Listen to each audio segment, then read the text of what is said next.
Oi, pessoal. Vamos continuar aí a matéria de líquidos cavitários, né? Nossa, o meu desodorante apareceu agora, né? Pra vocês verem como a aula online é loucura, loucura, loucura. Eu nem vou voltar ao vídeo 12 segundos, né? Podia ter voltado, mas vai ficar aparecendo agora. Mas enfim, né, gente? A gente tá falando aí, né, sobre os líquidos cavitários, né? Eu juntei aqui o líquido sinovial e o líquido pericárdico pra gente dar uma adiantada. Por quê? Na verdade, o que muda, né, de todos desses líquidos, né, é as bactérias que a gente pode encontrar. Inclusive, a gente pode encontrar a mesma bactéria em dois líquidos, por exemplo, Staphylococcus aureus. Staphylococcus aureus você encontra basicamente em todos os líquidos, né? Então, assim, o que muda mesmo é mais o agente etiológico, o agente causador da doença. Então, a gente vai falar um pouquinho do líquido e vai para a parte importante, né? E principalmente essa parte, gente, de dizer qual é a bactéria que cresce em cada material, cai muito em concurso. Por isso que eu tô focando nisso em vocês. E aí falar os meios de culturas que a gente usa para essas situações. Então eu juntei a matéria para otimizar aí o vídeo, né?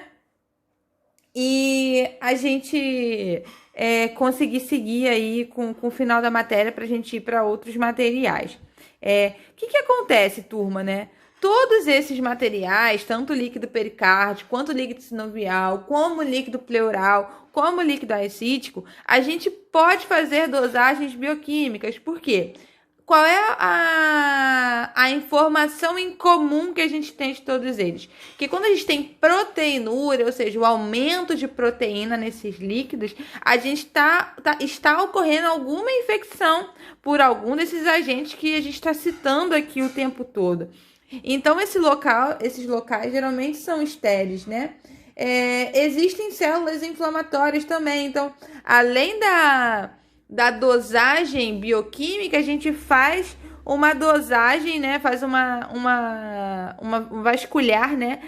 Microscopicamente, a gente vê, né? No microscópio, faz a contagem dessas células. Então, é importante entender, né? Toda vez que a gente tem uma inflamação no pericárdio, a gente tem uma pericardite. It é inflamação. Então, inflamação no pericárdio, pericardite, tá? É importante saber quais são os líquidos. Então, a gente já entendeu que se eu tenho proteinúria em qualquer que seja o líquido, eu tenho uma inflamação. Se eu tenho alguma inflamação, ela pode ser bacteriana, então eu vou ter que descobrir se tem proteína, aumento, proteinúria.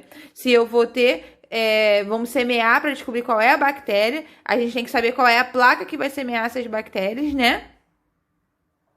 E quem são as bactérias que a gente encontra geralmente em cada líquido. Lembrando que algumas a gente encontra em todos, tá? O que é o líquido pericárdico, né, galera, né? Tem que pensar no coração e nos grandes vasos, né? O coração e os grandes vasos, né? Eles estão envolvidos por uma membrana, ou seja, uma camada, né? E essa camada, essa membrana, é chamada de pericárdio, né? Quem envolve, né, o coração é o epicárdio, né? E a camada que envolve todo o coração e os grandes vasos é o pericárdio, né? Geralmente nessa cavidade que a gente está falando do pericárdio, lá se encontra uma quantidade de líquido de 15 a 20 ml, tá? Então a gente tem que descobrir, né, através desse líquido, né, qual é a bactéria que está ali, ou se tem células inflamatórias, ou se tem um aumento de proteínas. Muito importante. O que a gente pode mais falar sobre isso, né? O quadro de uma pericardite, né? Ele pode ser produzido por várias infecções, né? Várias infecções etiológicas, vários agentes etiológicos. Ele pode ser causado tanto por bactérias, tanto por vírus, quanto por fungos, quanto por parasitas, tá? Aqui a gente está dando foco às bactérias, tá? Lembrando que se eu tenho uma inflamação no miocárdio, né, nesse líquido pericárdico, mas no miocárdio em específico, no meio do coração, eu tenho uma miocardite. Importante. Tudo bem? Quais são as bactérias que podem crescer somente no líquido pericárdico? Mycoplasma pneumoniae, Streptococcus pneumoniae, Staphylococcus aureus, Enterobaxiae, Mycobacterium tuberculose. Mycobacterium tuberculose está sempre aparecendo aí, né? Nesses líquidos, né? Que acontece? A coleta dele vai ser no mesmo local, com o mesmo procedimento, coleta no coração, com o mesmo procedimento que a gente falou dos outros líquidos cavitários, que eram o líquido pleural e o líquido ascítico. Como é que é feito? Tenho certeza que vocês falaram que foi o quê? Solução de iodo ou PVPI a 10%, né? Que aí a gente vai ter que lembrar que depois que fazer essa punção, eu tenho que retirar com álcool 70%, né? Para não haver nenhuma queimadura no local, tá? A questão que muda aqui nesse é que o material tem que ser enviado em 2 horas para o laboratório, tá? A coleta também, a quantidade é a mesma, de 1 a 5 ml, tá?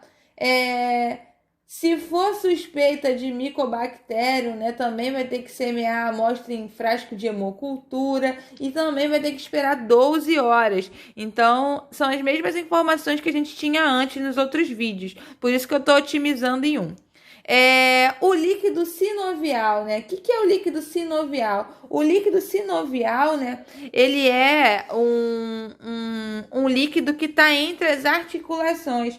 Geralmente, quando a gente tem uma inflamação nessas articulações, a gente chama isso de artrite, né? E a artrite ela pode ser causada diretamente por um agente infeccioso ou por reações do corpo, né? Por doenças autoimunes. Então, existem várias situações. Existem situações que vai aumentar a quantidade do líquido sinovial, né? Porque tem uma bactéria ali, né? Porque apareceu por conta de doença autoimune ou por qualquer doença na articulação. Ou também aparece muito em relação a quando você coloca próteses articulares, né? Ou, né, uma inflamação quando ocorre uma cirurgia. Principalmente cirurgia no joelho, né? Que acontece muito na rotina hospitalar, né? Então, podem acontecer infecções hospitalares após isso. E é importante salientar nessa situação que, clinicamente falando, né? Essa infecção, no caso das próteses, né? Ou de cirurgia, ela pode acontecer até 1 ano após o procedimento. Então, não é só naqueles 15 primeiros dias, né? Que a gente fica de olho, toma antibiótico como qualquer operação, né? Ela pode aparecer até 1 ano depois. Então, assim, é muito tempo que você tem que tomar cuidado em relação a essas doenças, né, nas articulações, né? Doença na articulação de líquido sinovial, a primeira coisa que a gente tem que falar, né, é o que aparece aí, né? As bactérias que podem aparecer, né, na coleta de líquido sinovial. Staphylococcus aureus, Neisseria gonorreia, a Haemophilus influenza, Streptococcus pyogenes e Streptococcus agalactiae, né? E essas bactérias que estão abaixo, destacadas separadas, é porque são as bactérias que geralmente aparecem nas ocasiões pós-cirurgias, tá? Pós essas próteses, que é Staphylococcus coagulase negativa, Staphylococcus aureus, Corynebacterium espécie e Propinobacterium espécie, tá? Lembrando que a mesma coisa dos outros líquidos aumento de proteína, proteinúria, né?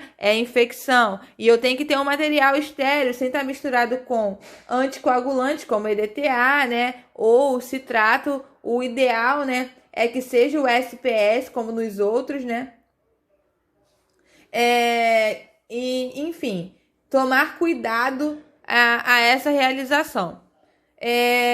Até 2 horas, tá? Esse material tem que ser enviado até 2 horas. A mesma quantidade, 1 a 5 ml, tá bom? Então, é isso aí, galera. Agora, a gente vai fechar... Epa, isso aqui é outra matéria, outra turma. A turma de parasito. Mas bora lá. Né? Agora, a parte que nos cabe, que nos é importante também. Aliás, todas as partes nos cabem, né? Agora está em matéria técnica. Mas, assim, pergunta de concurso adoidado, torto e a direito, sempre cai, né?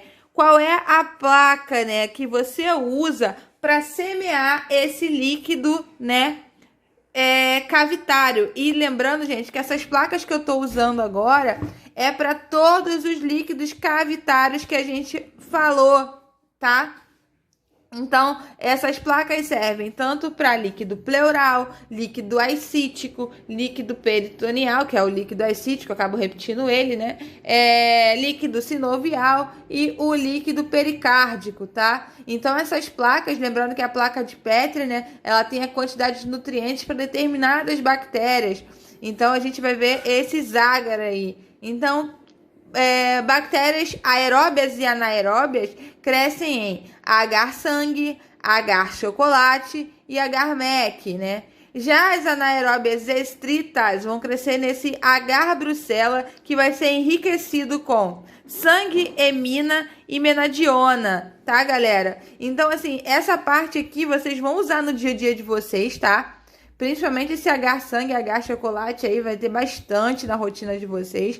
Só que cai muito em prova de concurso. Então, assim, saber quais são os líquidos cavitários, quem são as bactérias aeróbias e anaeróbias que podem crescer no agar-sangue, chocolate ou MEC, saber a placa que vai colocar é muito importante, tá? Eu espero que vocês tenham gostado da aula. Qualquer dúvida, ó, só falar, tá bom?